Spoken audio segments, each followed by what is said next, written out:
Welcome to GLIAC Media Day 2011.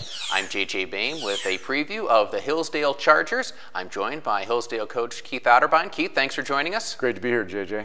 And your team is coming off back-to-back playoff campaigns. I'm sure you'd like to make it 3 in a row. It's been a great run the last several years. We've had some great players and played well on Saturday afternoon, and those playoff opportunities are lifetime memories for not only the players but the families and our fans and alums, and it's just been a great run. And you're going to have to replace a lot on the offensive side of the football, starting with quarterback and wide receiver, and you've got Troy Weatherhead and Andre Holmes, both of whom are competing for NFL spots right now. It's very exciting. We were, obviously with the draft coming by, we thought Andre might be able to get picked up in the late rounds in the draft, and that didn't happen. And then with the lockout, we didn't know where he was going for such a long time, and then finally here in the last week we found out that he was headed up to the Vikings. So very excited about that, and looking forward to him having a legitimate chance to make it, as well as Troy with the Browns.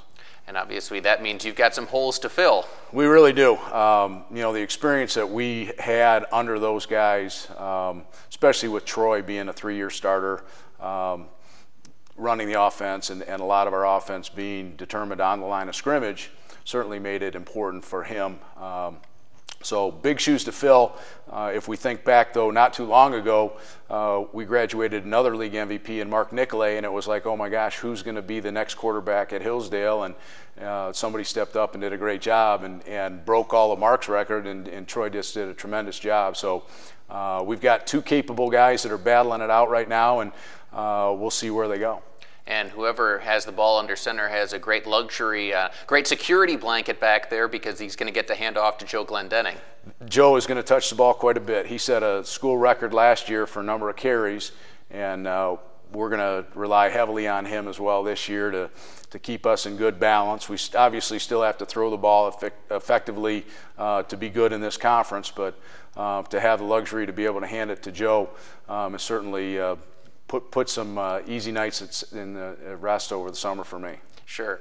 And I know that up front it's kind of a mix. You've got some starters returning, and then you've got some spots to fill up there as well. We did. We graduated 3 guys up front, and one of the things we were able to accomplish and kind of solidify in the spring was what our offensive line is going to look like, at least coming into camp, and have some good battles with that. So we've got probably 7 or 8 guys that are competing at that spot. We've got a couple guys that have played a lot of football for us, and reshuffling that deck is important for us. Switching to the defensive side of the football, probably the strength of your defense starts at the back line in your secondary, where you've got 4 starters returning. We do, and feel really good about Nick Hickson as a veteran back there. Played a lot of football for us.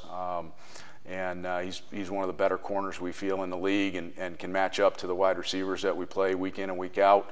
Joe Veer has been a great run-stopping safety for us to come up and be around the line of scrimmage and really secure tackles. And Caraba and Galvin have done a good job there. So we feel really good about that part of it, and that's always a challenge, especially at Hillsdale, where we've got the high academics, and it's very difficult to find the pool of athletes that can match up athletically to the rest of the people in this league.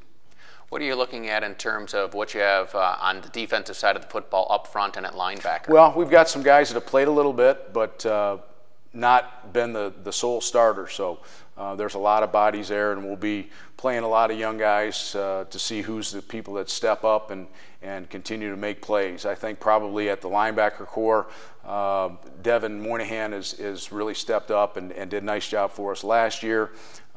He's going to be a guy that we'll depend on pretty heavily in the linebacker core to kind of lead that group.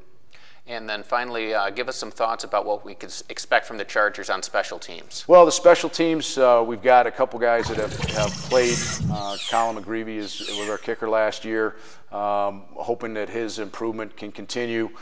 We do have a battle as well that he's going to have to perform well in order to be able to maintain that spot. And Andy Wilburn in the punting duties. In this league, you really have to be good in the special teams, and we don't give it lip service. We really try to do a good job there. One of the things that we've already addressed to our football team before they left in the preparation for spring ball and the summer was the fact we've got to be a better football team in the special teams and really dominate in that area. Coach Chatterbein, thank you very much for joining us, and good luck to you and the Chargers in 2011. Thanks, JJ. And we thank you, and we hope you have enjoyed this 2011 preview of the Hillsdale College Chargers.